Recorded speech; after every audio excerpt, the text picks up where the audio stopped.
let's see. Tim, you're watching the chat? I'm keeping an eye on the chat. Don't worry about it.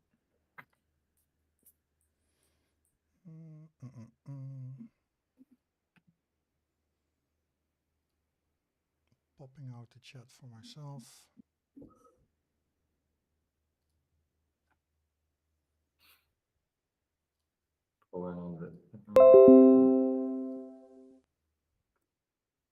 Yeah, that's a cool background.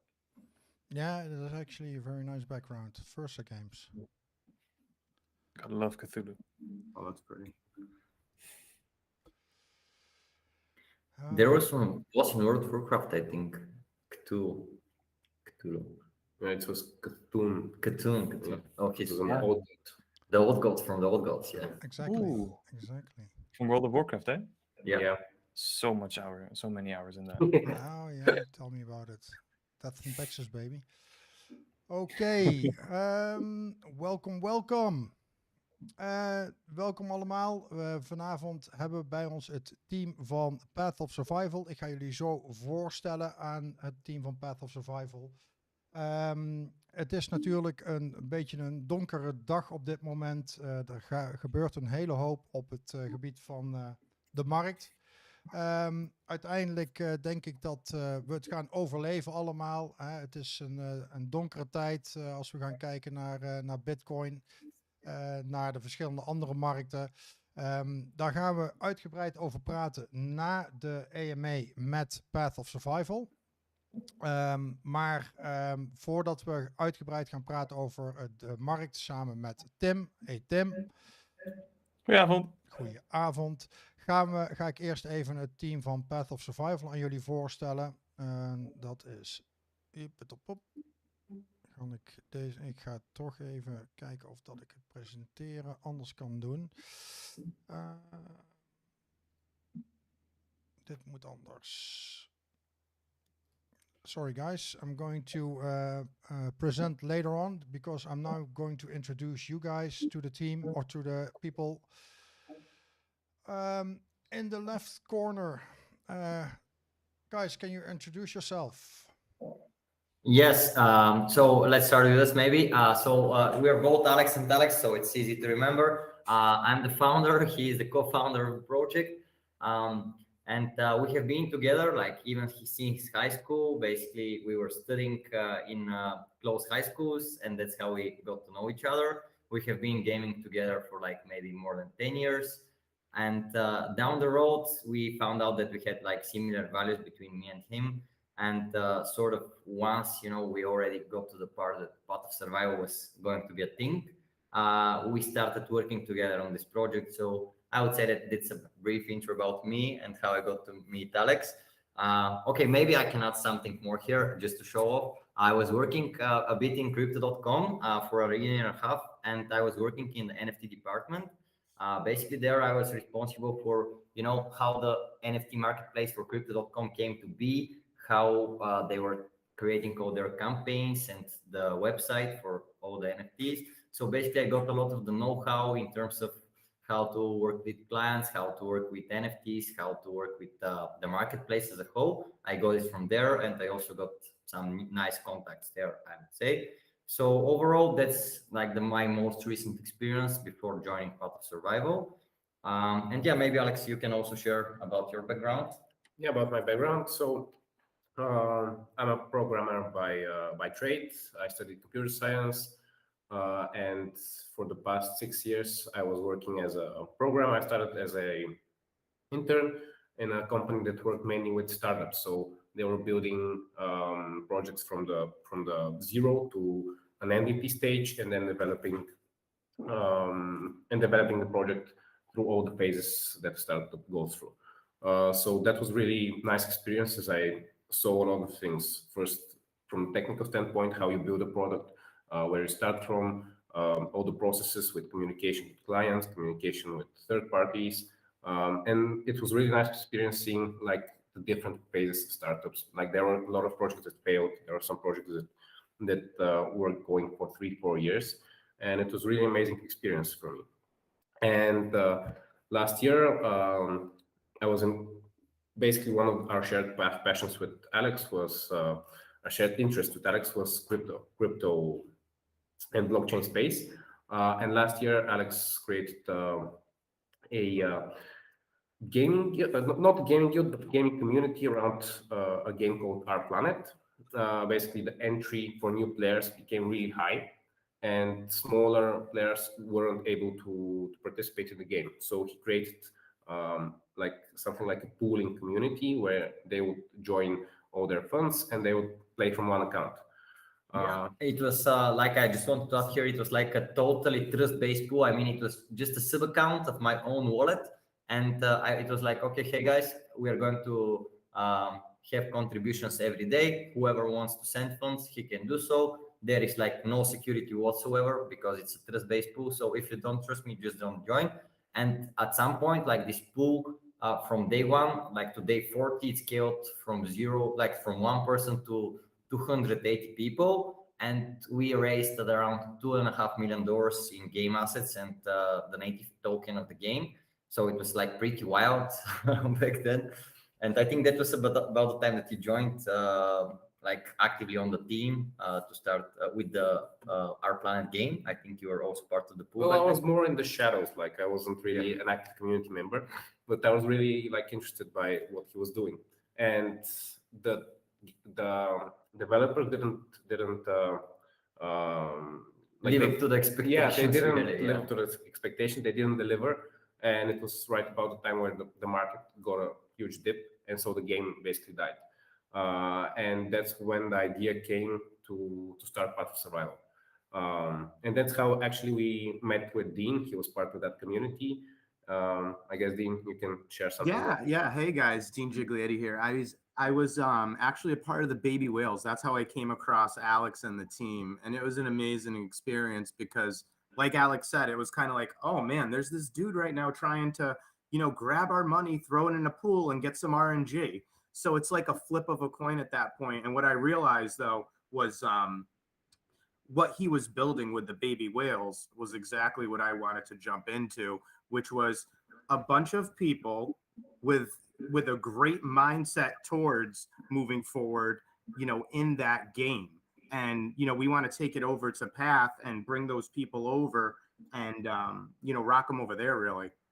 Nice. Yeah, I mean, I would say that we really wanted to scale on the community that we already had built because, as I said, it was a trust-based pool. So basically everybody who is within the pool had already more or less put his trust into me. So basically these were people who were genuinely supporting what we were doing and they were genuinely there for us to be part of this community. Nice. So once the game died out, we really, like the ecosystem was already starting to be oversaturated by what you're seeing. And that's the reason like we are currently at the current market dip, I would say. And back then, basically, there was the ecosystem was lacking actual playable games, which had interesting gameplay. And most of the projects that we were involved with were basically a pump and dump 5 to 6 months projects, which eventually didn't have a sustainable ecosystem and had no other incentive to play other than the play turn mechanics. Nice. Yeah, with those nice backgrounds, also come two pretty actual questions above. Is that you guys met when the crypto market was crashing last, and I think you're referring to May last year. Yep, exactly. That was we have a similar thing going on at this point. The second thing that factors in is that you guys said, well, okay, we don't want a pump and dump cash grab project. We want something sustainable, and from that, from the ashes in May last year, actually arose the idea of creating Path of Survival. Is that? Yes, you put it very artistically. Thank you for saying it this way. I have my wayward words. I have my wayward words.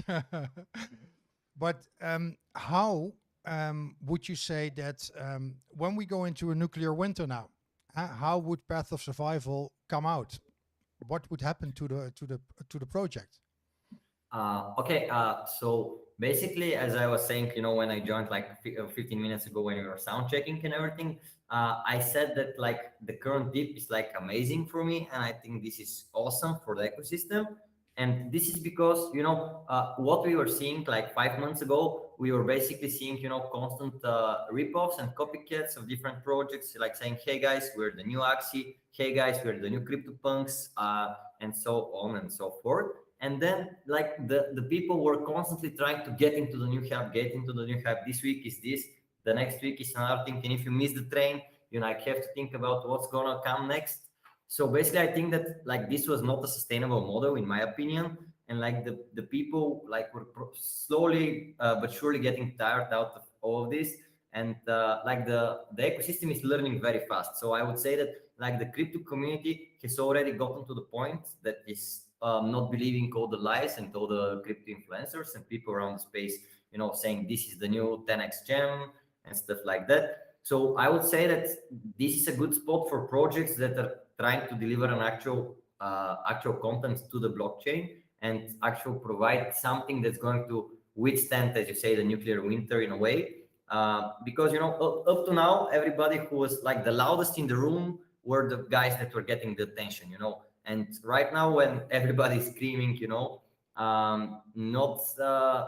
the project that were screaming that much, but more the project that are working behind the scenes and actually under the radar doing what we do the best. Like we're actually trying to deliver an actually fun game which you can play disregarding the play turn mechanics. So basically, if you don't have the play turn mechanics, are you going to play a game? If the answer is yes, then I would say that you have done a good job when you're the creator of the project. Yeah.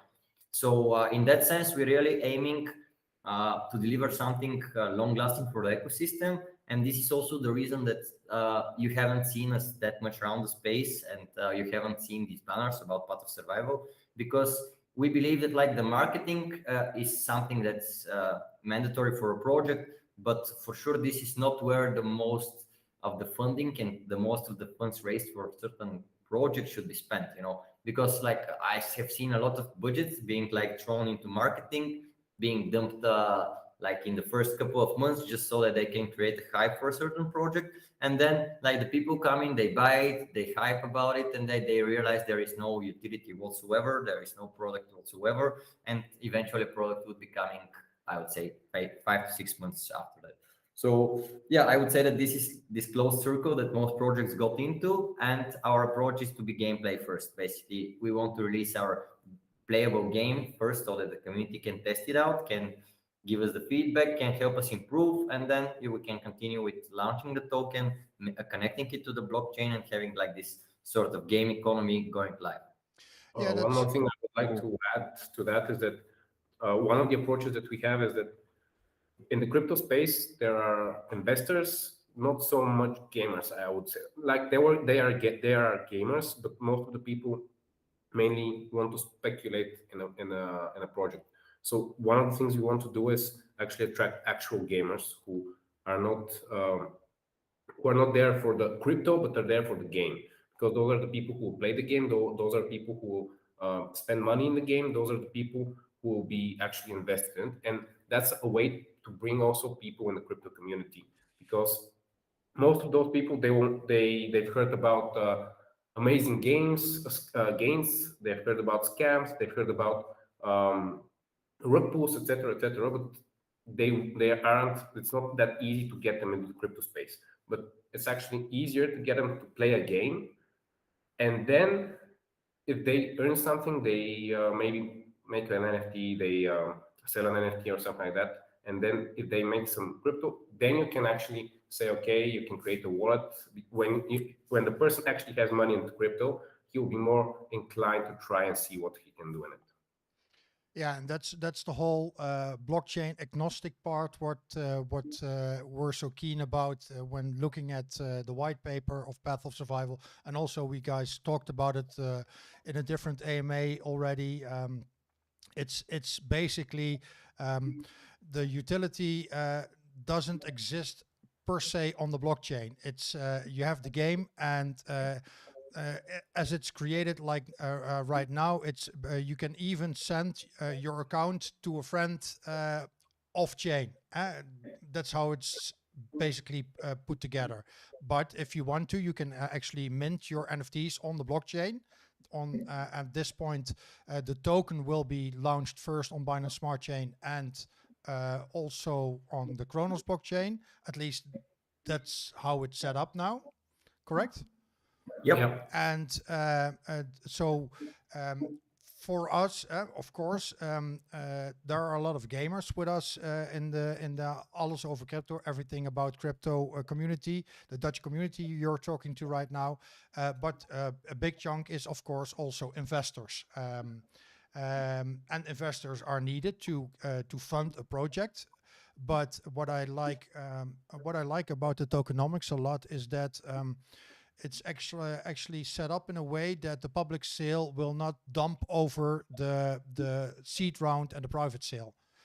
So it's only correct me if I'm wrong. It's only 7% of the public tokens is only 7% of the total tokens in the private seed and the public sale together. Correct?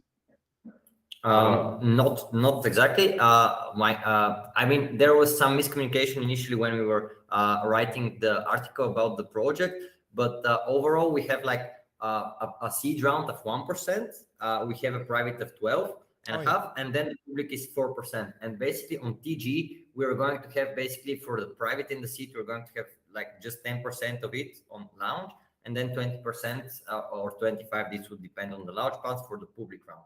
So basically, the idea behind that is that first we wanted to achieve a balance in terms of how much of the token supply is available on launch. Because if you go with too much of a scarcity approach, you would end up with like going to the moon the first 1 hour, and then the next month, once the first batch of release gets out, you would have like full volatility down. And this was something we wanted to avoid, because I would say that a lot of people, we actually learn about Path of Survival once the project goes fully live, basically once all the launch pads start talking about us and stuff like that.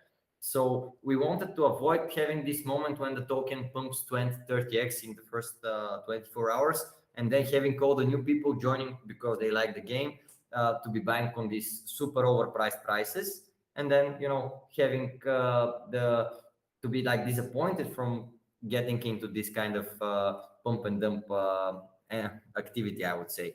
So this is actually the reason that we have made this split in such a way that we're also allowing to have a decent amount of the supply ready for the investors on TG, so that like we can actually see what is the actual value of the token, because everybody wants the token to pump to the moon, but actually, as I said, for the global market, it's sometimes a dump, and sometimes the steady growth is actually the better approach. And when you want to think long term, especially like we do, we see that this to be the best way to do it. Yes. So yeah, regarding the tokenomics, they can check it in the white paper on the website. It's available there, so everybody can take a look there and bring any questions if they have. On the MA, we can also cover them. Yeah, it's a lot of difficult questions between quote marks were already answered by you guys when I asked them, so that people can actually see that you are committed to the questions we give you guys. Most of the questions were based on the early investors type of investment. Because of the uncertainty in the market, it's what will our investment be worth? And it's hard to say, but I also said to the community, I am in Path of Survival for a long play. So when I look at different projects, I always estimate for myself, okay, is this am I going to flip my my investment and take my initial investment out and go on with gains, or am I going for this the long run? And for Path of Survival, I am in it for the long run. So I also don't see a very big pump utility in the tokenomics at this point. But maybe when the token comes out in a couple months, things will be different. The market will be different. Everybody will be on a pink cloud again and shouting, hooray, hooray, who says? But it also could be that Bitcoin is 10K from there. Oh. But let's not hope that. Again, I think that you guys are building a beautiful project. Can you guys explain a little bit about the blockchain agnostic part? Do you want to take this one? Yeah, sure. So the idea with the blockchain agnostic part came mostly once we talked with Kronos and Versa Games, and we had like this discussion internally if we should choose one chain and just stick to it, or we should choose two chains. And the thing is that, you know, it's weird that crypto is still not, the chains aren't interoperable, you know, because what's the point in having all these different islands in the crypto space that are completely shut off from from each other? And that's when basically we said, okay, we will do a double launch, we'll be chain agnostic, because the main idea of the game is that we want to give, first of all, chance for normal people to play the game who aren't in crypto, and the second thing is that we want to get exposure into multiple chains, you know, not just also I would like to add here that the idea for like being chain agnostic is that we want to be as little friction as possible to people joining the game, because, you know, somebody are used to Binance Smart Chain, somebody is used to Kronos, and usually the two are not always working for the same kind of person. And literally the reason for that is because we're aiming, as you said, like for the game to be off-chain initially, and all of the game mechanics to be off-chain. So it would actually allow us to, it's easier for us to be chain agnostic than some other projects that have like most of their game mechanics on-chain, because they have so many more smart contracts than we do. And this is actually making the work for them way harder to be interoperable across the blockchains. Nice. Right. A question from the audience is, when will the game be playable? Well, a part of that is already answered in the questions we had. As early investors, we have the opportunity to, we actually get a code, a registration code. That registration code can be used to play in the alpha and in the beta launch of the game. And the nice part about it, it's for everybody accessible in a degree of their skill. If you are really good in Q&A, bounty hunting, of bug bounty hunting, you can get rewards for discovering bugs, reporting them to the ticketing system that will be in place then. I bet that Dean will go over that, all the bugs in Discord. Yeah, Dean is the guy. Yeah, Dean is the guy. All the bugs. All the bugs. Bother you with the things that we find. But also there will be a possibility for people to earn rewards, to compete in a ladder system only for the alpha and the beta, and earn some in-game stuff, but also merchandise like the hoodie you're wearing, maybe a nice autograph. Yes, you see, it's the DNA DOTA and Path of Survival logos, so it's a pretty neat one. And it's Definitely going to compete for that one. it's a good one. So, and the playable demo will be soon. Yeah, I would refrain from saying a date right now, because you know, development takes time, and is planned for the end of this month. However, we're going to announce the date once we get closer to it, but it's like 5 plus minus 1 week from the end of May. So basically the idea there is that first, what you're going to be able to play is going to be like this endless dungeon where we can show them the game, I guess. Yeah, show us. Ooh, okay, yeah. I can show Very you. exciting. Okay, I can show you now. What you're going to see is like what you're going to see now is pretty much the version of the game which was after 40 days of development between the Unity and the art team. Basically, the art team started, I would say, like 2 months before that, and the Unity before. First, I would like to, like, because we're transparent and we want to, you know, to explain to the community how it's all got to be. Initially, we were working with a Ukrainian studio, which was not in-house, and we were working with them on like setting the scope of the project, the game economy, and of the beginning parts of the game. But then, as you know, like the situation with Russia and Ukraine escalated. So it was about like the team couldn't continue working with us.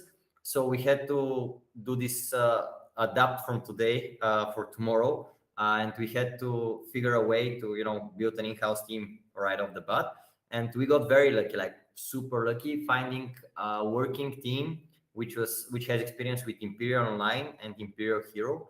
Imperial Online is still one of the best real-time strategy games out there in the App Store.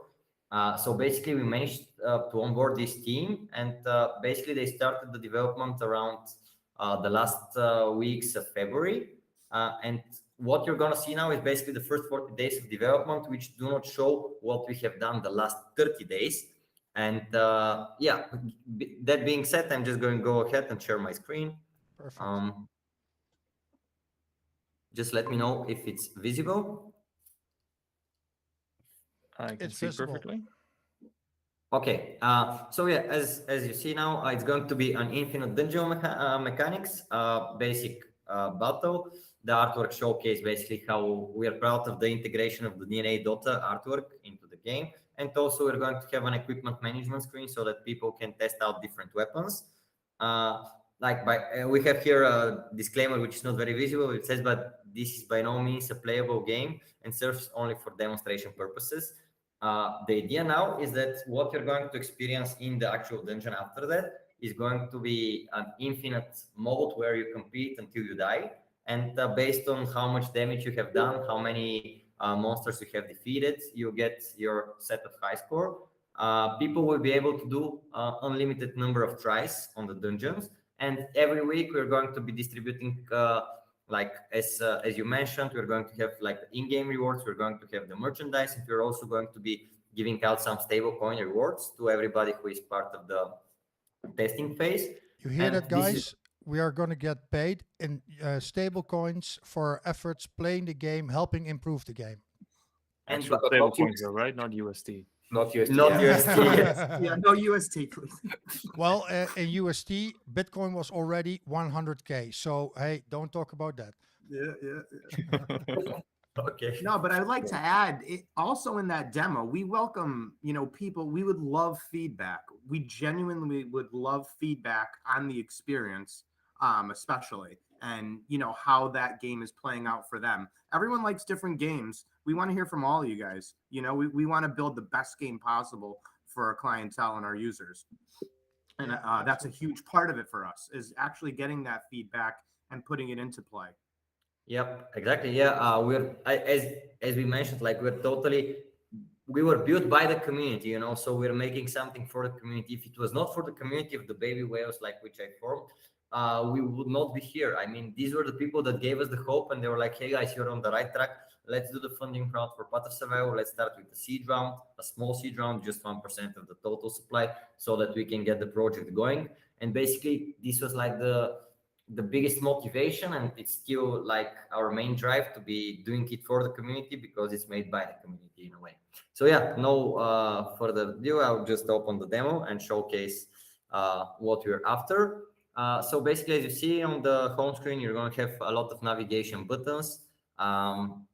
On the right side, you have the character, the skills, and the inventory. On the character tab, when you enter, you'll be able to see your equipment. You'll be able to sort of try out different weapons, check them out, see what they do, how they look out, how they can be visualized as well. And also when you play the demo, you'll be getting drops from the dungeons. So basically you'll be able to get some legendaries and test them out as well. In the skills tab, basically you see the available skills which can be used within the combat. Now, here is maybe the time to these of you which are new to Path of Survival, they haven't heard about it until today. Basically, Path of Survival is going to be a turn-based combat mode in which you have a preset of 8 skills, which are going to be in random sequences of 8 by 8 by 8. And each turn, you're going to be getting a draft of the 3 skills that you have in your deck. And based on these skills, you have the option to decide which ones you're going to use or not use in combat. So in the skills management tab, players will be able to see like each skill, what it does, what are the costs. You see that it has the blue one is the mana cost of each ability, and the yellow one is the energy cost of each one. And then in the inventory tab, players will be able to sort of manage their equipment, materials, all of the consumables that are going to drop, and they'll be able to sort of smelt them, use them for a different set of like quests and tasks. And I would say that here it's a small hint we're giving to gamers. Basically, we're going to focus a lot on crafting, and there are going to be a lot of different materials dropping throughout the game. So keep them tight from the beginning, because you're not going to know what you're going to need in the later stages of the game. So yeah, moving on the left side, we are moving to the more different side of the game, and it's the clan lands. These are going to be these NFTs, which are like following this team tour mechanic. Basically, a clan land will have one owner, and he'll be able to onboard different players within the clan.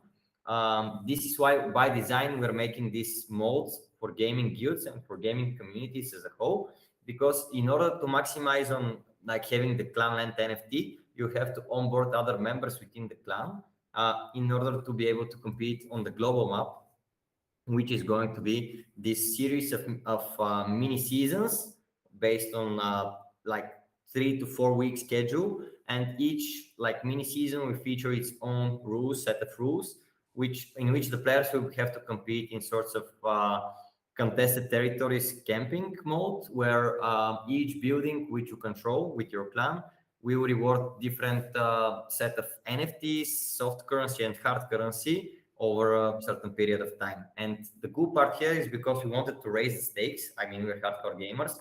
So basically what you accumulate throughout this 1 month period will not go into the treasury directly, but it will remain, 80% of it will remain on the world map. And the other clans will have the option to sort of wreck your clan, and they'll be able to steal what you have there.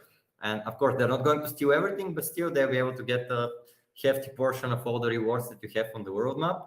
And this way, the later we get into the season, the higher the stakes will become, because let's say we decide, I was talking dollars, let's say we have $100,000 for the whole 1 month period, which will be given out, every single hour of the building control system.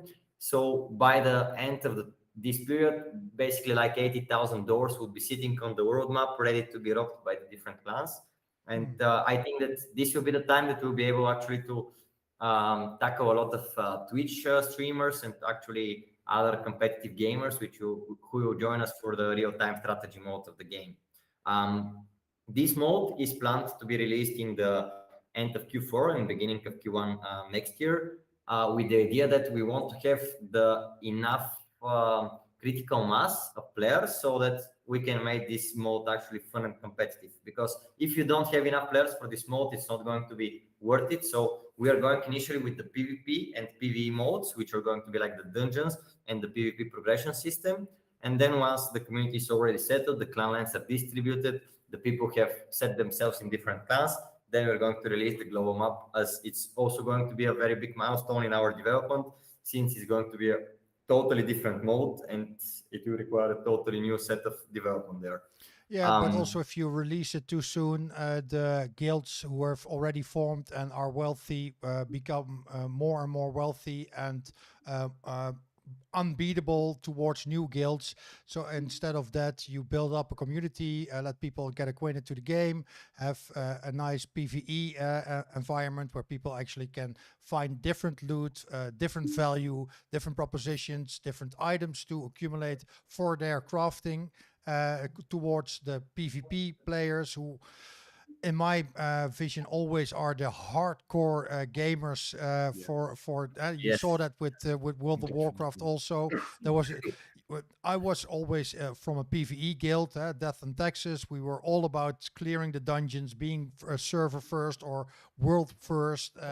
Actually, I could place my name next to Ragnaros first worldwide, so that's cool. But with PvP, that is impressive. Very impressive. Yeah, that's like 15 years ago, and that was a different lifetime for me. And my wife will have my head if I do that now. So that's a different time for me. But also with the clan lands, the fun part about it is you don't have to be a gamer, but you can be a funder to a guild where you obtain the clan land and create a passive income throughout the passive income with all the possibilities, owning a clan land, making agreements with the players, putting somebody in charge, paying them for running the guild, have a second and third in command, also paying them, and from that have the tree go down where there's a passive income from the owner of the clan land NFT. And that can be a funder, that can be a group of gamers. There's a whole different aspect with that also. So for the investors among us, that's not only it helps to understand where the game is going to, but please show us some gameplay, because I can talk hours and hours about this. And yes, I just wanted to add one more thing here, which is focused for the investors in your community. Basically, the clan owner will also be getting a percent revenue from the fees that are generated by his clan members from the marketplace. So basically, if you, let's say you have some players coming in without being very active, but they're being very active traders, you're also going to be benefiting from them being active on our marketplace. And that accounts both for the off-chain and on-chain marketplace we have there for the game.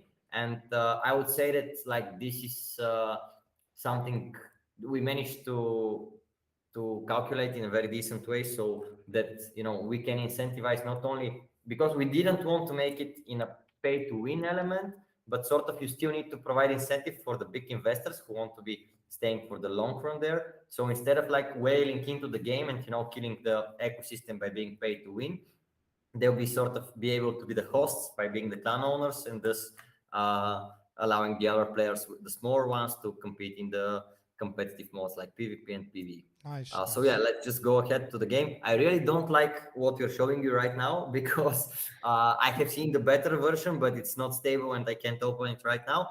But yeah, overall, what you see right now is going to be the demo-like, but with a lot of more polished user interface and a lot of more tooltips, which will actually guide you throughout the game and show you how it's done. Basically, on the left side here, you're seeing the available skills I have just drafted from my initial deck that I have made.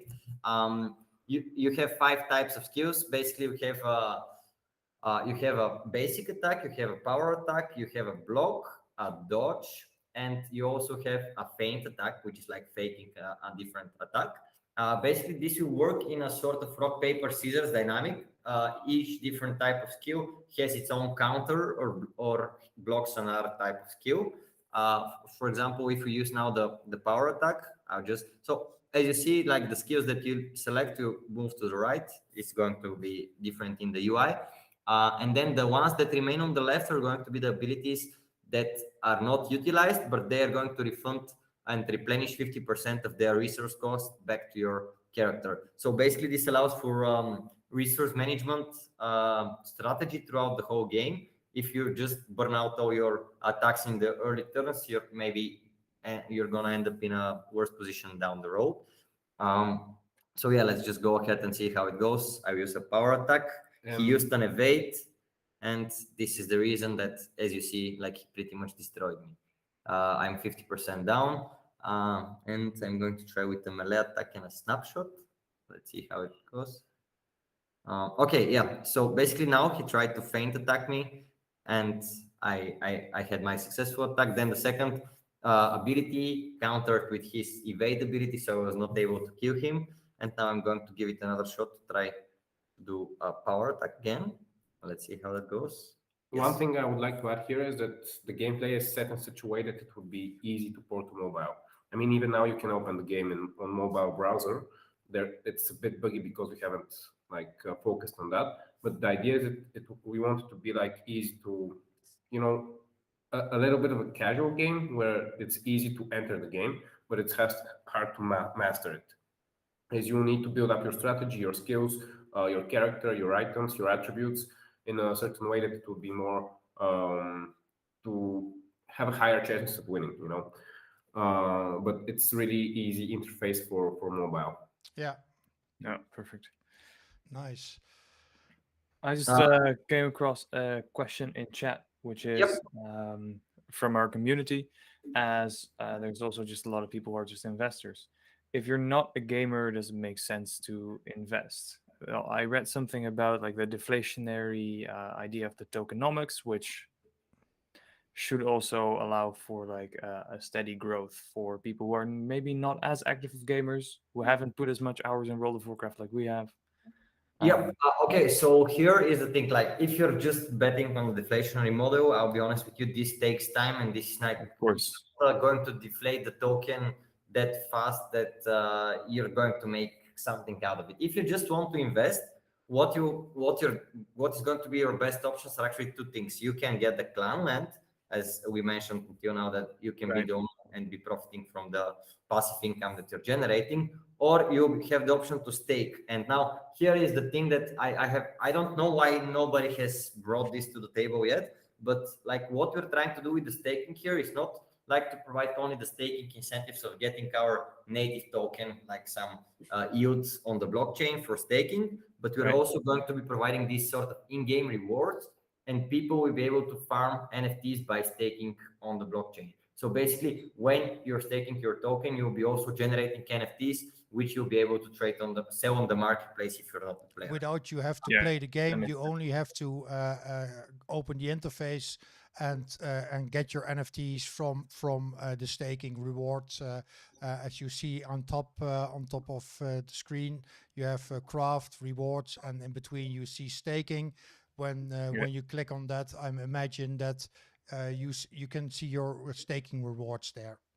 Yes, it will be a different page on the website, basically similar to the Illuvium page. We really liked how they did it. And what we're going to add here is like the improvement that you're going to be getting not only like the staking benefits, but also like the NFT rewards, which will come in the form of different chests and NFTs, which like basically you'll be getting these tokens, which you'll be able to exchange for an item.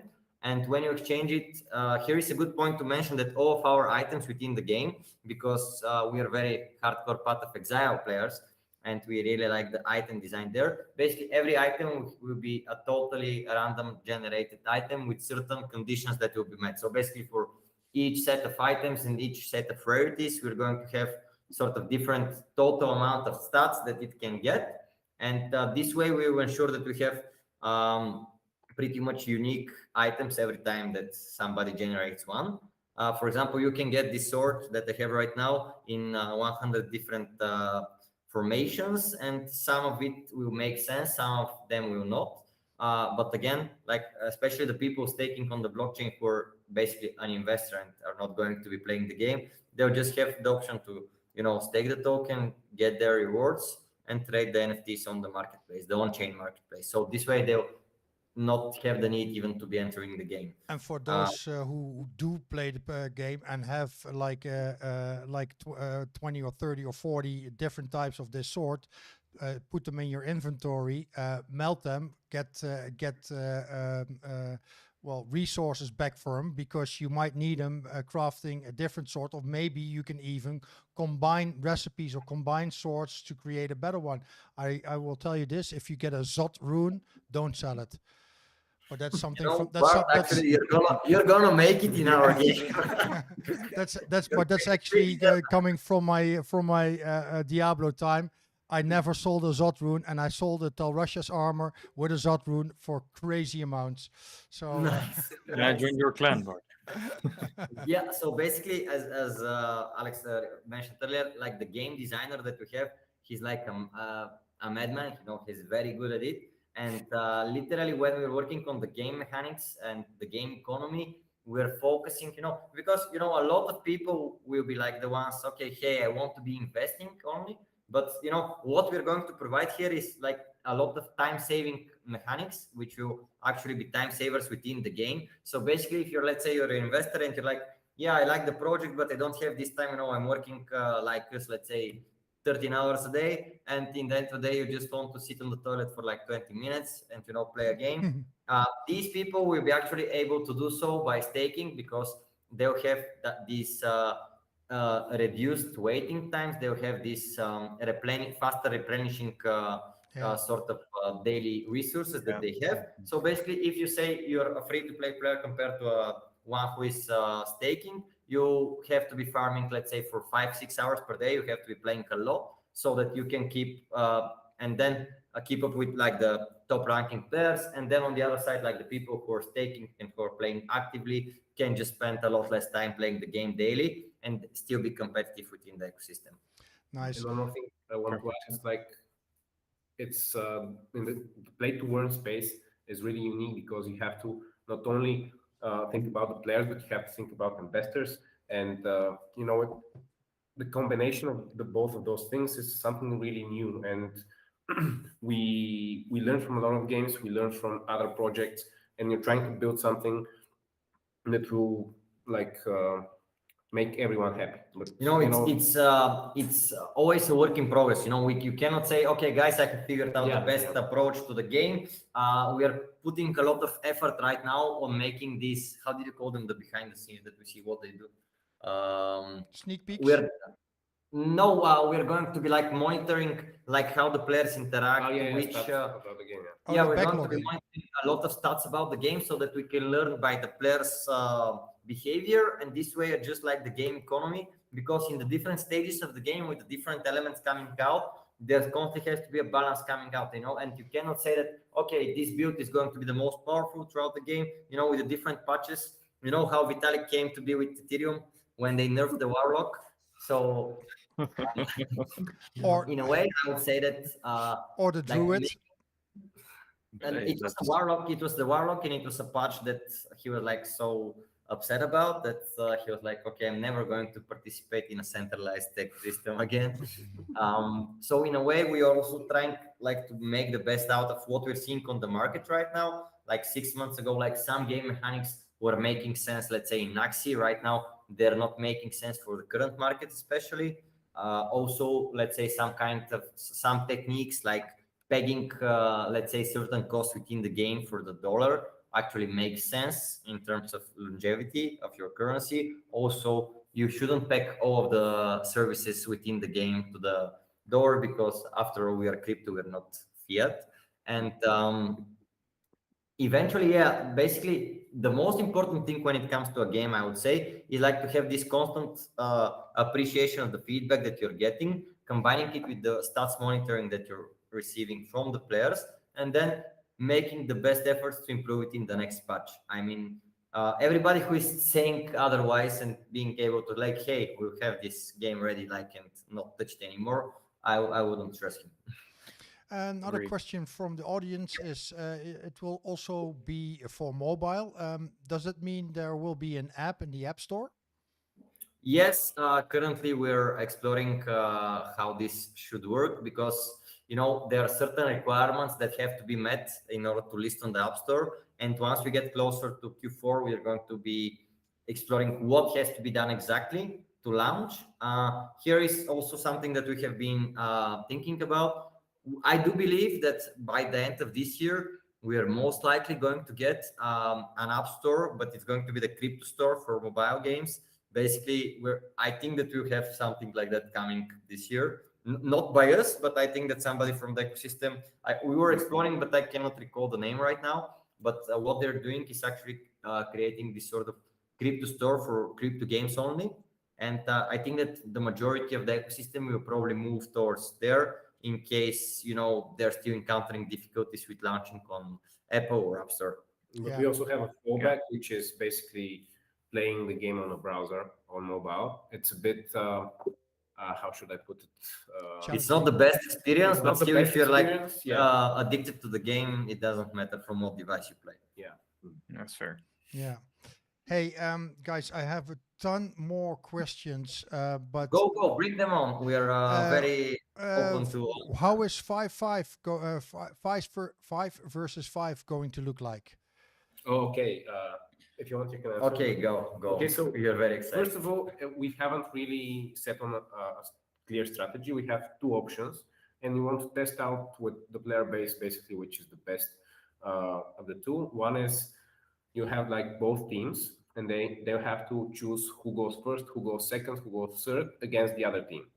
And that way they'll have to think of a strategy. Okay, you go first, I go second, and the battle will be each turn, each player will play against one another, and they'll go one after another.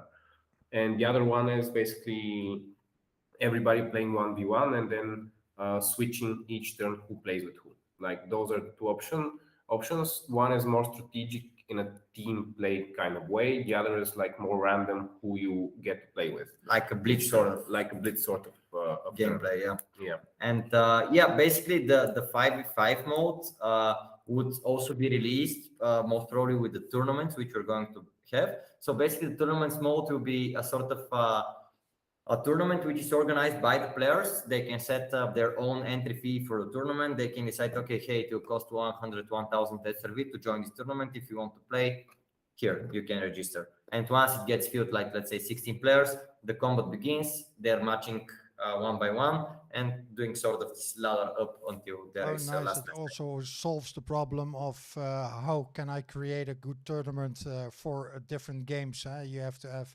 external bracketing systems, have some cash going on, get people attracted to it, and then publish it. And if you're a YouTuber with a large follower base, it's no problem for you to set something up like that, because, for example, when you look at Xe, people benefit from there. But if you're just a nice community and you want to do something like that, it's hard to do. So it actually also solves the tournament problem, which a lot of games have. Yeah, and we really want, like, it's also with the marketplace, we want to have all of these services and features coming within our own game, because we prefer to be not using third-party services for this, and also it keeps you immersed and part of the game, because otherwise you have to be, okay, I want to play, but I have to go to the other website and I have to register there, and it a bit kills the vibe for the game in a way. Yeah. Okay. Well, I need, in case of time, because of time, I need to gradually go to the end of the questions, because we also promised our community to go in depth on the market, because there's a lot going on, as you guys know. Yes. One of the questions is till what time or till what date do the investors have time to make up their mind? Because a lot of them lost money in the last couple of days, but are interested. They want to see how things go in the upcoming days. Till what time they have to decide when they can invest in Path of Survival through the agreement we guys made. Is there a deadline? Well, we're trying to wrap it up in terms of the private round, because we want to be like onboarding really the top-notch communities right now for the round. We got a lot of interest from other gaming guilds as well. So I would say that probably by the end of next week, we should be pretty much done with the pledge. And then again, people, if like some players are not ready to decide and whatnot, they'll have the option also to join us on the public round. So, of course, there will be way more restricted possibilities on the public. But again, we want like the people to have the option. Like for the more conservative people, I understand that they would be probably wanting to test out also the game themselves. They would be wanting to also recover a bit from the market. Yeah. And this is the reason why we're doing it in such a way. And yeah, another thing to mention here is that we do believe that like with the coming demo, like within 2 weeks, we will also be able to incentivize the people by not only the rewards like bounty hunting, but as I said, like the leaderboard rewards, because we have plans, because we didn't want to spend like money on marketing on the current stage of the campaign, but rather focus this budget towards giving them back to the community, in a way, for testing the game, for being the top leaderboard player. So I would say that in the first weeks, basically, if you're playing actively in the game, you can make up to 1 Ethereum, maybe, depending on the price of Ethereum. Okay, that's promising a lot, and Very cool. I think you guys are good for it. So it's safe to say that if we have the listings from our community by let's say this Sunday, then everything will be okay. Yes, for sure. And also, as you said, because I don't want to take the time from the market review, we would be like super happy. I personally would answer most of your questions myself. if you join in the Discord and just hit us up with the questions, Perfect. like these questions that did not get answered, after the AMA and after you discuss the market, you can just hop on and bring us all the questions, and we'll be very happy to answer. I will we never include the leave links. unanswered questions for more than 24 hours. Even if it's something very difficult we need to figure out on the spot, we will answer within 24 hours to everybody in the Discord. So Perfect. yeah, we really value the communication, and this was the way we got to this point. If we didn't have the community, we would be working on our day-to-day boring jobs back and again, and we're like super thankful. I'm very conscious about at what stage we are at, what opportunity we have been given by everybody in the space so far. So this is our way of giving back and being transparent about what we're doing. And we would really love it if you just come and hit us up with any concerns, questions, or you just want to Come say hi. Absolutely. I will make sure that everybody gets the link of your Discord, and for sure we are in close contact with each other. So some of the questions will come through me, but it's good to know that they can actually come to you also in Discord. But for me, it's pretty clear. I don't have any emergency questions or big questions now going on in the chat. If something pops up, I will be sure to direct them to you guys and sum up the questions. I really would like to also emphasize on the fact that you guys are on camera, doxed, ready in the open, showing your face, also on LinkedIn. You're completely transparent about where you're coming from. And one thing I do want to mention is the friendship, which led to one of the biggest graphic designer studios in Dota, DNA DOTA. And that's actually a school friend of you guys, correct? Yeah, we are playing football with like one of the sons of the DNA DOTA boss is the father of my schoolmate with which we were playing in high school football. And like initially he just joined like his son, and then he like, hey, actually we need to get in touch with dad and tell him about the project. So yeah, working with DNA DOTA is like super amazing. I never expected that I'll have the option to be in charge of DNA DOTA in my life. Like, how is this even possible? You can see by yourself like the artworks, and we also have a behind the scenes channel. So like the ones that have the early passes within the community can also see like our works in progress. We're constantly sharing updates and like what's happening currently in the team. And we're also open to any suggestions you have in terms of what should be created next, what kind of artworks we want to see, and all of this. Like, we really value the community feedback. I can't emphasize enough on that. Thank you, guys. Thank you, Alex, and Dean. Alex, and Dean. Nice. Anything from you guys? Final notes? I just want to say to everyone, just don't worry about the dip, guys. It's good. I think it's good for the ecosystem. Just have diamond hands, push on, like, invest in what you believe in, and, think long term. That's what I would like to say. It's not about like path of survival. It's just about the general attitude for the ecosystem, because if you want to have a good ecosystem, each one of us has to give his own example in the community. And that's what I do. For example, I was really genuinely happy when all of this dip started happening, because I was like, finally the ecosystem can clear out of like the noise, and we can see what's going to stay. Yeah, absolutely. So be strong believers and just stay strong, guys. Yeah, it's actually clearing the garden of all the weeds so that the flowers can grow. Yes, absolutely. But right, Bart, you're absolutely right. Okay, guys, I thank you a lot for this meeting. Sorry to cut it a little bit shorter than the first mentioned, but the market demands it. And nice to see you. Nice to have you on board. And we will get back to you as soon as possible. I will sign the SAFT agreement and ship it back to you. Awesome. It was likewise to you. You're a very good host. And thank you for having us today, guys. It was nice having you. Much. Looking forward to playing. Have a good evening. Okay, bye-bye. Take care. Bye-bye. Bye. Stay strong. Yes. Bye. Oh, het is warm. Dat is cool. Het is warm. Zeker. Nou. Is het hier ook? Eens even kijken. Hey jongens, leuk. Maar laten we eens eventjes naar ik vind het fijn dat ze erbij waren in ieder geval. Dat ze ook gewoon gedoxt zijn.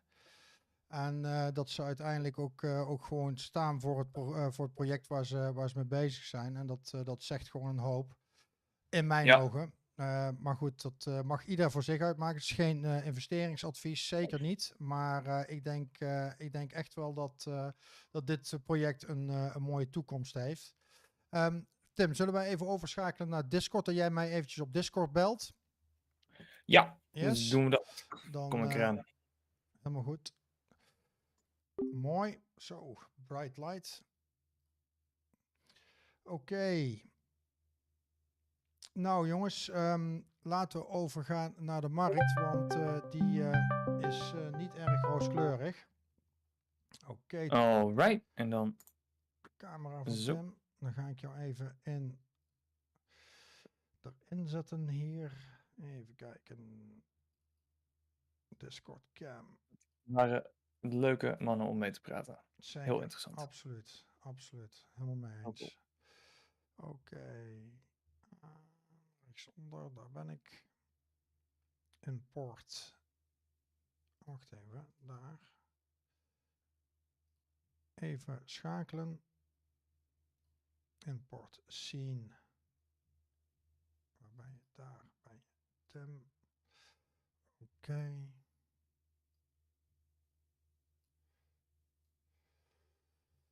Nou.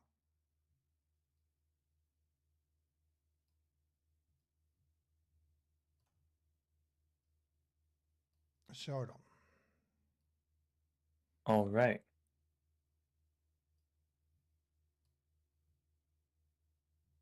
Ja.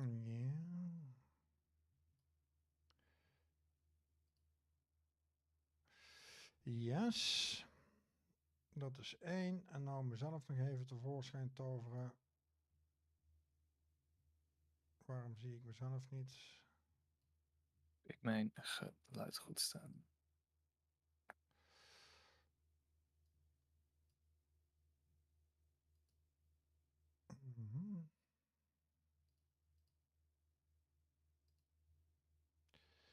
Nou, Tim, vertel, wat is er gaande? Het schijnt dat Luna niet zo lekker gaat. Oh, daar heb ik helemaal nog niks van gemerkt, joh. Nee? Ja, het was heel subtiel. Ja, waar beginnen we vandaag? Ja, waar houdt het op?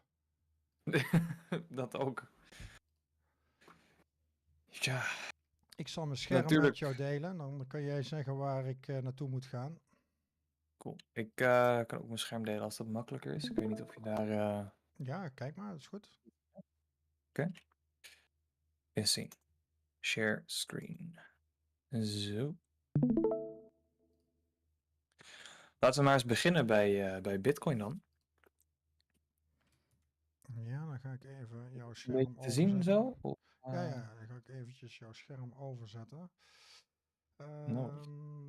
Discord.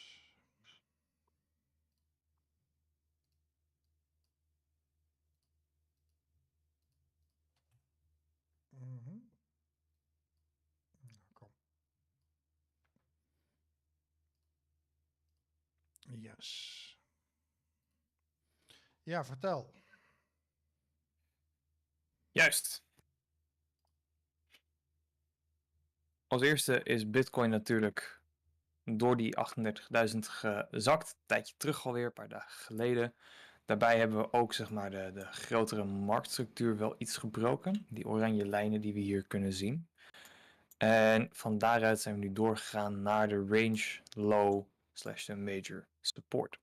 Die zit tussen die 29.000 en nou ja, 32.000, 33.000. Daar hebben we het natuurlijk ook al vaker over gehad. Ook in on-chain rapporten. Van dit is zeg maar een beetje de waarde area. Dit is de zone waar we op rekenen om ons een beetje uit het echt grote vuur te houden. Want hieronder zit niet heel veel support. Dat kunnen we ook zien als we de VPVR, Visible Range Volume Profile, erbij pakken. Dan zien we, er is hier gewoon niet zoveel gebeurd tussen die 20.000 en de 30.000 zeg maar. Dus als we hier onderzakken, is de kans dat we verder doorzakken best wel groot. Want we hebben niet echt de kans gehad om hier goede support op te doen. De volgende is pas weer een beetje hier rond die 22.000 tot 24.000. En dat zou toch best wel pijn doen voor een heleboel mensen. Want dat is... Ze zitten nu niet echt comfortabel. Maar dat zou een 70% drop zijn totaal ongeveer. Dus dat is waarom we nu zo aan het kijken zijn naar die 29.000, 30.000. En de afgelopen keren dat we daar zijn geweest, dan zien we dat we erin zijn gegaan, spike in volume en weer terug omhoog. Oh, die kan eventjes. Zo. Hier ook in mei, elke keer dat we erin kwamen, spike in volume, trend omhoog doorzetten. Of althans, soort van. Hier ook weer spike in volume omhoog. Ja. En hier spike in volume omhoog, trend doorzetten. En nu zien we dat dat toch moeizamer gaat. We hebben wel die verhoogde volume, maar we blijven choppen rond die 30.000. En dat is waardoor we toch wel een beetje het warm krijgen. Ja, behoorlijk. Precies. Maar gelukkig, en het is misschien wat raar om te zeggen, is de Luna Foundation Guard door al zijn Bitcoin reserves heen.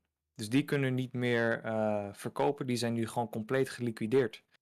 En die kunnen niet meer de markt in verkopen. Dat scheelt al een boel. Dus nu is het eigenlijk kijken of deze support houdt. Of mensen hier hard genoeg kunnen DCA'en eigenlijk. Om deze support vast te houden en om weer om te keren. Natuurlijk ligt het ook een beetje bij macro-economische factoren. Zoals hoe gaat het met de inflatie? Hoe gaat het met de Federal Reserve? Hoe willen die verder? En we zien dat we vandaag ook een beetje een rare dag hebben gehad. We zijn omhoog gegaan, we zijn omlaag gegaan en nu blijven we een beetje hangen. Onder andere ook omdat we vandaag dus weer een nieuwe inflatieprint vanuit de United States hebben gehad. En die is uitgevallen op 8,3%. Dat is hoger dan verwacht, maar lager dan vorige maand. Waardoor er toch een soort van lichte hoop ergens begint te branden van hebben we de piek gehad in inflatie. Maar aan de andere kant ook een zorg van maar het gaat niet zo hard omlaag als we hadden gehoopt. Dus hoe gaan we daarin verder? En zoals het zo mooi wordt gezegd in de chat, Luna rekt inderdaad. Ja, maar ja goed, die hele inflatie is natuurlijk ook berekend op een manier waarop dat het zo ontzettend vaag allemaal weergegeven wordt. Compleet. Het is expres, het is gemaakt om mensen te verwarren. Dus hoe betrouwbaar is het? We kunnen er geen touw op trekken, of geen pijl op trekken. Geen touw aan vastknopen. Maar dat was volgens mij een pleonasme. Hè? Of was de contaminatie? Daarvoor is mijn Nederlands echt niet goed genoeg meer. Maar zonder dolle, het is zo expres complex gemaakt, terwijl het eigenlijk heel simpel is. De inflatie moet naar beneden. Daarvoor moeten de rentes omhoog. En dat moet nu gebeuren, want anders krijgen we voor zover die al niet hyperbolisch is, een overinflated inflatie, of hoe noem je dat? Hyperinflatie inderdaad.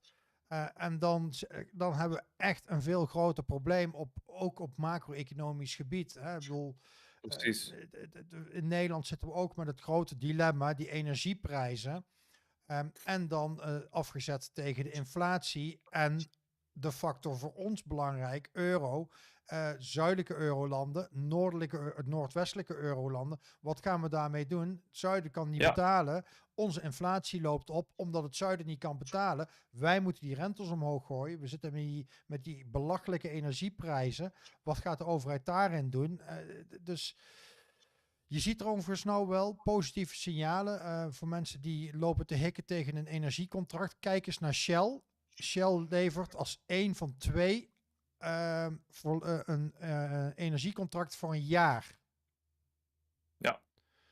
En zoals we allemaal weten, de koninklijke, zoals ze genoemd worden, is Shell een particulier bedrijf, maar met een hele grote bemoeienis van de overheid.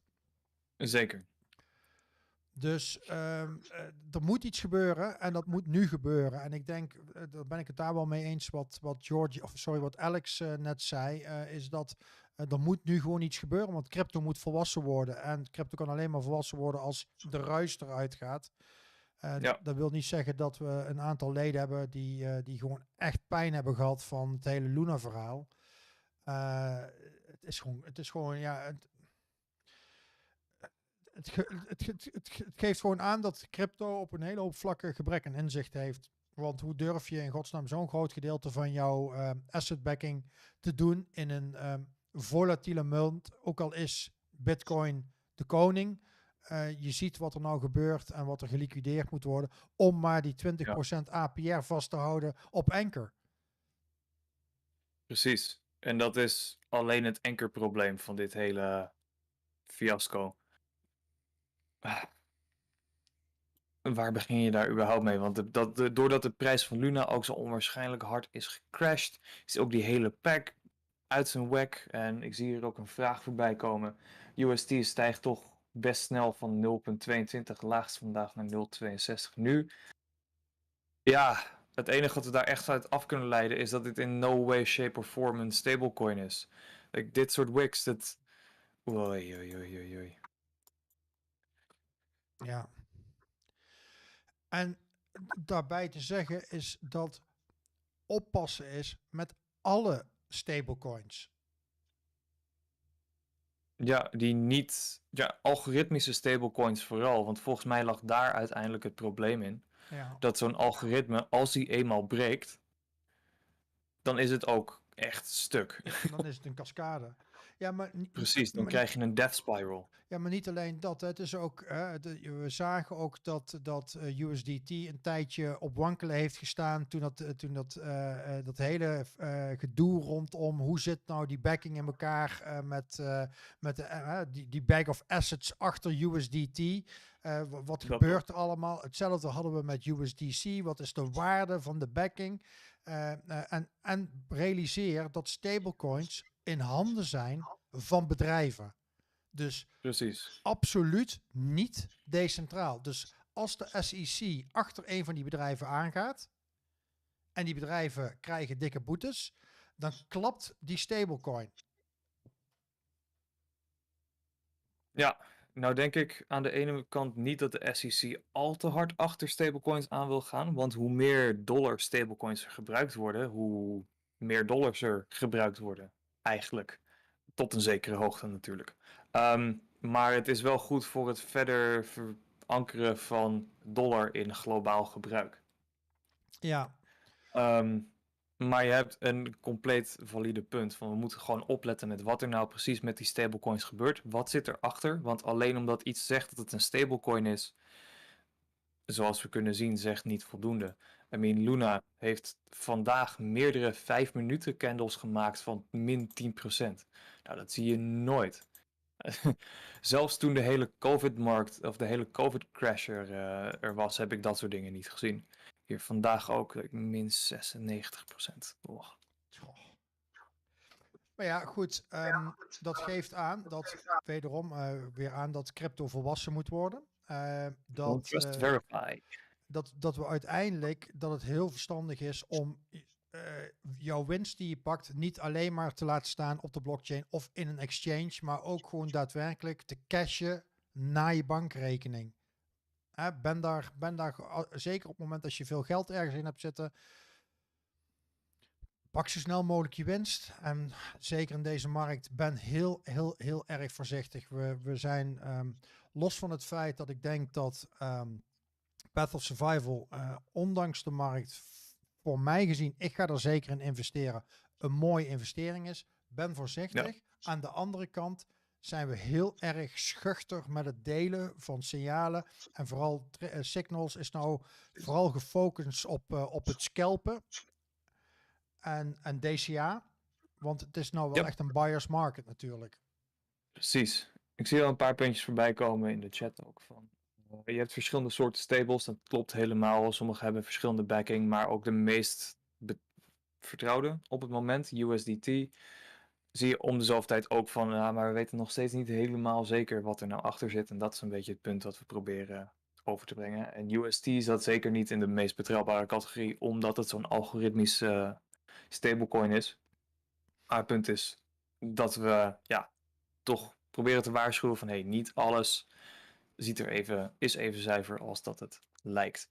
En je zou bijvoorbeeld ook kunnen kijken naar, die heb ik hier wel ergens bij staan. Ja, hier PAX-G. Die wordt gewoon gebackt 1-op-1 met het goud. Dus dan kan je nog redelijk simpel je winst omsluiten naar iets anders. Of je kan er een beetje creatief mee worden. Sorry. Ga verder. Ja, maar dit is dan weer geen stablecoin. Nee, klopt. Maar het is wel een andere manier om de toch na PAX-D te denken is van dan hoe weer de ga je stablecoin. je schermen. Dus de PAX-D is de stablecoin, maar die is ook weer gepakt. Ja, maar deze komt, oké, PAX-G komt van USDC vandaan. En die zijn een stuk opener met wat ze precies vast hebben, voor zover ik weet. Ja, dat En klopt. ook Die hebben met toen ook een hun, heel document, toen de teterdollar precies. onder vuur kwam te liggen, na van allerlei security issues die de SEC had gesteld aan de hand van stablecoins, heeft USDC, Coinbase dollar, heeft dus een heel publicatierapport naar buiten gebracht over hoeveel procent van de USDC daadwerkelijk gebackt is door de US dollar in waarde en in bezit van Coinbase. Precies. Even Dus kijken. dat schept al een heleboel meer vertrouwen als je gewoon weet wat erachter zit.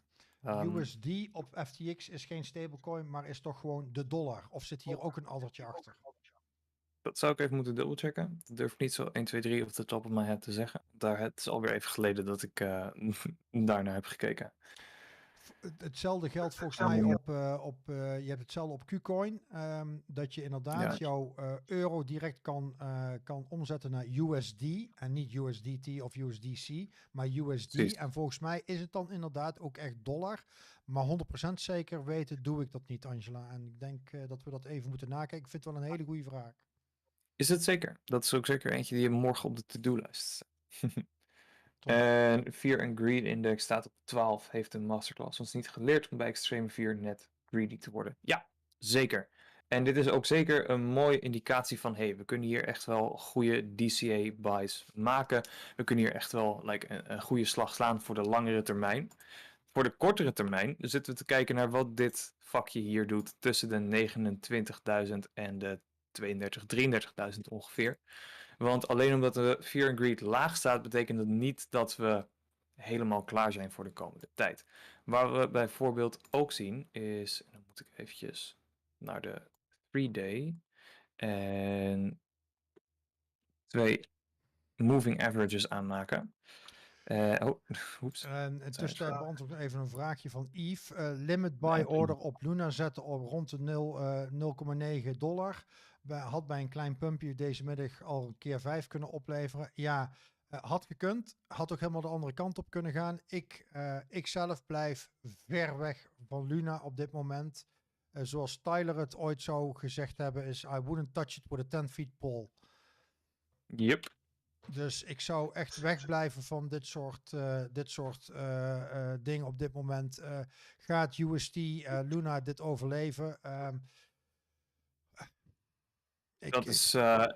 Hangt helemaal af van of Do Kwon het bloeden weet te stoppen. Ja. Denk ik. Of dat hij zijn eigen geld er tegenaan gaat gooien, denk ik. Ja, dat. En als je zo kijkt naar deze 5-minute chart, er zijn een heleboel opportunities geweest om geld te verdienen. Maar om een limit order gewoon zomaar erin te zetten is super risky op het moment. Ik heb vandaag een beetje getrade als daytrader en volle focus. Dus daar vandaag ook een beetje stuk in de hersens daarna.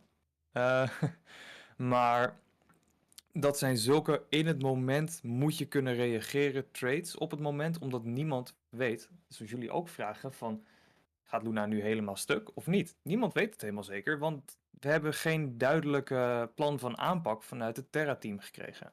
Dus het zou kunnen.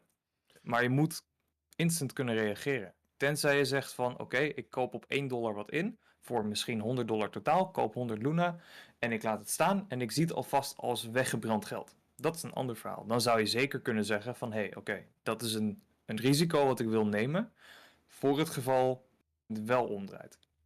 Maar doe het ook vooral maar met hele kleine bedragen. Want Het is misschien wel het meest giftigste het ecosysteem op dit moment waar je jezelf aan kunt branden. Ik heb vandaag ook echt on the spot als een hond met een bot achter mijn computer naar de chart zitten kijken. Ik heb vooral getraind op Solana. Ik heb daar echt wel leuk... Ik was toevallig net op tijd toen hij de bodem raakte van $45. Ik heb toen een limit order geplaatst op 47 en meteen weer verkocht toen ik zag dat hij op 59 stond. Dus ik heb daar best wel leuk aan verdiend. Ik heb zitten twijfelen dat ik terugkoop. Ik denk nee, ik wil rust aan mijn kop nou. Dus ik heb vervolgens gewoon alles in USDT laten staan. Een andere vraag van het publiek is... gaan jullie nou helemaal geen gebruik maken van USDC en USDT? Absoluut wel. Oh, zeker wel. Absoluut wel. Het is een groot gedeelte van mijn portfolio heb ik omgezet naar in mijn ogen betrouwbare NFT-projecten, zoals bijvoorbeeld OK Bears en een aantal andere NFT-projecten waar ik vertrouwen in heb. Maar het andere grote gedeelte zit hem vooral in stables. Ik denk dat ik misschien wel 70% van mijn hele portfolio op dit moment in stables heb. Same. Even Op het kijken. moment is het... Kijk, het is niet dat we stables afzweren, USDC, USDT. USDC ben ik zeker ook een fan van, want die zijn gewoon heel open met wat ze vasthouden. USDT is het alleen af en toe van, ja, wat zit er nou achter en hoe erg moeten we daarop letten. Maar wat ik jullie vandaag eventjes wil laten zien is, dit is Coinalyze, super fijne site, futures data. Maar wat je hier ziet is de futures data van Luna. En ondanks dat we die hele sterke moves omlaag hebben gemaakt, zie je dat de liquidations, dat is dit, gaan allebei de kanten op. Dus vandaar dat het dus van echt heel erg opletten met dit soort dingen, want het wikt omhoog en omlaag en weer terug en sideways. Alle kanten op worden mensen geliquideerd. Terwijl als je naar Bitcoin zou kijken, in dit geval, dan zie je vooral longs die worden geliquideerd, omdat ze gewoon een steady grind omlaag hebben. Luna doet dat niet. Luna die gaat Ja, maar dat Ondanks maakt dat, alleen maar gevaarlijker en gevaarlijker om daar überhaupt iets mee te doen. Ja, precies. Dus vandaar. Als je overtuigd bent van jouw eigen skills als scalper. Ik word zelf heel onrustig van die 1 minuut en die 5 minuten candles. Ik ben al hartpatiënt. Nou, schaf maar vast 15 batterijen voor een pacemaker aan als ik daarmee bezig ga. Maar nee, ik blijf weg van Luna. Nou is er ook iemand, Casper, die zegt ik had bijna al mijn winsten in UST staan. Moet ik dat nou laten staan of moet ik het verkopen? Ik zou... ja... Deze laat ik echt even voor jou. Cadeautje. Mag jij beantwoorden, Tim? Ja. Leuk man, thanks. Ja. Ik denk dat als je het er nu nog in hebt staan, dat verder risicomanagement super belangrijk is. Als we kijken naar deze 1-hour chart, ja, dan wordt het gewoon een trading chart. Het is geen US of geen stablecoin chart meer. Dus je zou kunnen zeggen van kijk, de trend gaat nog steeds omlaag. En dat is een beetje ruim genomen. Maar hij heeft hier dus wel deze trendlijn aangeraakt en lijkt nu weer om te draaien. We hebben een kleine bullish divergence gehad, waarna die weer een impuls omhoog kreeg. Dus wat je zou kunnen zeggen is, verkoop bijvoorbeeld een deel en zet ook een stoploss in. Bijvoorbeeld, dat is super lastig inschatten natuurlijk, omdat hij zo alle kanten opschiet. Maar bijvoorbeeld hier of zo rond die 55 cent. En dat als hij daar weer onder komt, dat je dan alsnog gewoon zegt van oké, hier stap ik uit, want het risico omlaag is te groot. Is de kans er dan dat je de return naar $1 mist er? Tuurlijk, maar het is net waar jij je nu comfortabel bij voelt. Voel je je comfortabel om je winsten vast te houden en te kijken of het Terra-team dit kan fixen? Of zeg je van oké, ik verkoop misschien een deel, En ik ladder het omhoog, mocht dat lukken. En ik zet een risico of een stoploss die ik ook steeds mee omhoog neem, bijvoorbeeld. Zodat ik zoveel mogelijk kan beschermen. En mijn verder risico zo laag mogelijk kan houden. Want, tja, op het moment zie ik het ook nog steeds als een reëel risico dat we weer gewoon teruggaan naar die 30 cent, zeg maar. Ja, Dus het- ik denk het dat feit- als het toch winst is, hè, als je praat over winst en geen investering, maar dat je praat over dat jouw winst in Terra staat of in UST staat, dan is het misschien gewoon goed om je winst te pakken nu. Precies. In plaats van dadelijk geen winst meer te hebben. Als het daadwerkelijk investering is wat je erin hebt zitten. Dus gewoon keihard geld wat je erin gepompt hebt. Met als gevolg dat je dus geld verliest wat je inlegt. Dan ja, ik denk in beide gevallen denk ik dat het gewoon verstandig is om bij dit ecosysteem op dit moment weg te blijven. Maar dat is een moeilijke keuze. Ja, Kan ik me goed indenken. yes. Dus ja, ik moet heel eerlijk zeggen dat bij mij de man met de hamer zo langzaam is gekomen na een intensieve dag van vragen en antwoorden en analyseren. Ik denk dat het belangrijkste voor iedereen is dat we vooral rustig moeten blijven. Er is licht op de horizon. Ja. Juist nu is een mooie tijd om te DCA. Zeker nu is de tijd om te DCA. Doe dat op een verstandige manier. En dat moet ieder voor zichzelf uitmaken hoe dat ze dat doen. Ik zelf probeer gewoon bij elk dal een paar tientjes te DCA.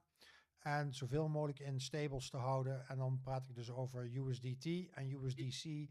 En ik zit dus niet in Binance US dollar. Ik zit niet in andere stablecoins. Ik heb mijn posities vooral in USDT en USDC. Ja, want als je in stable zit, dan zit je er omdat je daar veilig wil zitten. En dan... Ja, en ik heb ze Dat dus dat ook wat- niet in farms zitten op dit moment. Hè. Dus ik farm ook niet met mijn stablecoins, omdat ik snel wil kunnen schakelen. En als ik de ratio afzet tegen USDC en USDT, dan zit ik denk ik voor 80% van mijn stablecoins in USDT, omdat 90% van de exchanges traden in USDT. Precies.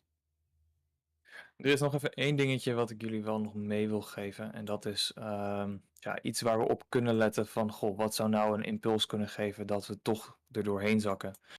En dat is op de 3 dagen chart zitten we nu de 200 MA, die is geel. En de 50 MA, die is rood. En die komt wel in de buurt van een death cross. En over het algemeen geeft dat ook nog een extra impulsje omlaag. Dus dat zou bijvoorbeeld kunnen gebeuren. Dat we daardoor een crash onder die 29 zien. En misschien doorzakken om vervolgens of uit te fizzelen in een old-fashioned bear market. Of te crashen, deviation. Hier een paar shorts te liquideren. Of zeg maar voor de gek te houden, te pakken. En dan te doen. Maar ook dat is het Maar dat is moment waar we waarop naar dat de whales een fake-out kunnen doen. Hè? Precies. Maar dat is wel waar ik in ieder geval nu naar kijk. Gaan we hier inderdaad een death cross maken? Absoluut. En gaat dat net zo tekeer gaan als, kunnen we dat hier zien? Nee, dat is jammer. Daarvoor zou ik naar Bitstamp moeten. Als we verder terugkijken, dan zouden we zien dat er in 2018 dus ook een death cross is geweest. En volgens mij is die precies hier. En toen klapte die verder door. Ja.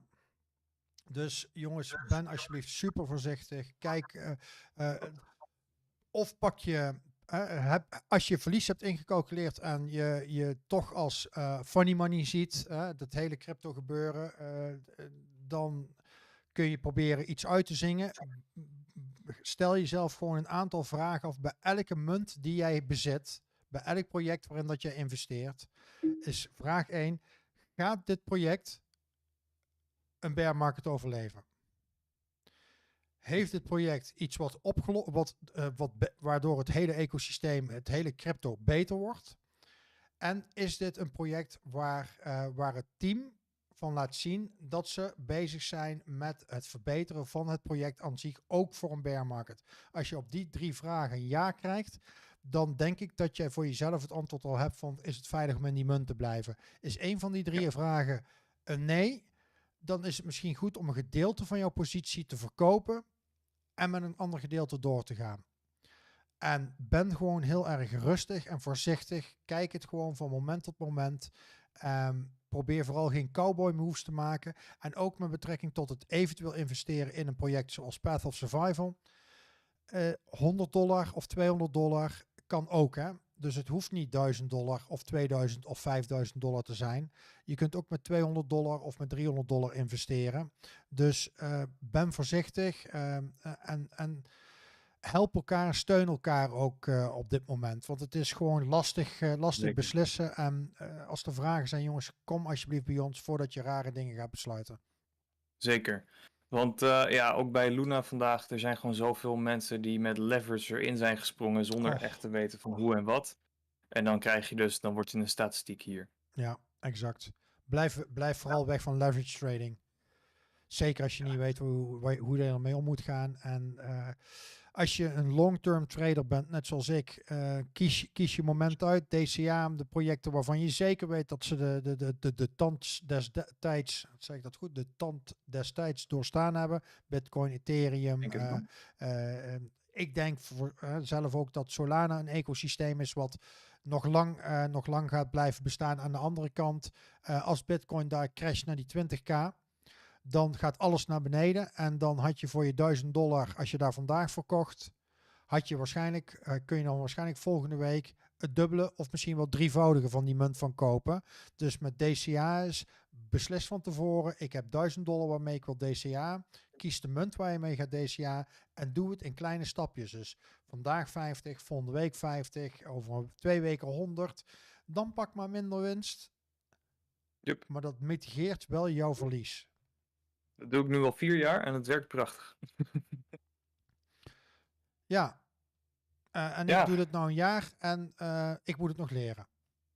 Nee, weet je, de volgende impuls, de volgende cycle omhoog is het helemaal prachtig. Nou ja, aan impuls bij mij geen gebrek hoor. Nee, fair. Ja, precies. Hey, luidjes. Wat we nu ook met Signals nog doen de afgelopen tijd, is dat we meer rekenen met percentage van portfolio bijvoorbeeld. Ja. Neem een positie van 1% of 2%. Ja, om maar het dat is ietsje exact duidelijker te maken. de $1 million template. Ja, precies. Ja. Hey guys, er gaat een hele hoop gebeuren. We zijn met een hele hoop leuks bezig achter de schermen voor jullie. Ja. We gaan jullie echt mega verrassen in een aantal weken. Ik ga daar verder niets over uitweiden. Dus Nope. blijf vertrouwen hebben in jezelf, in de markt, in ons team. Het gaat helemaal goed komen en we gaan met een hele hoop leuks komen. En jullie kunnen vragen wat jullie willen. Ik ga daar geen antwoord op geven in Discord. Dus with that, I want to close. Dankjewel Tim dat je nog even wat inzicht hebt gegeven in het hele gedoe vandaag. En dankjewel jongens dat jullie er weer waren. Zie jullie snel in Discord. En als jullie vragen hebben, laters. Joe, fijne avond. Joe.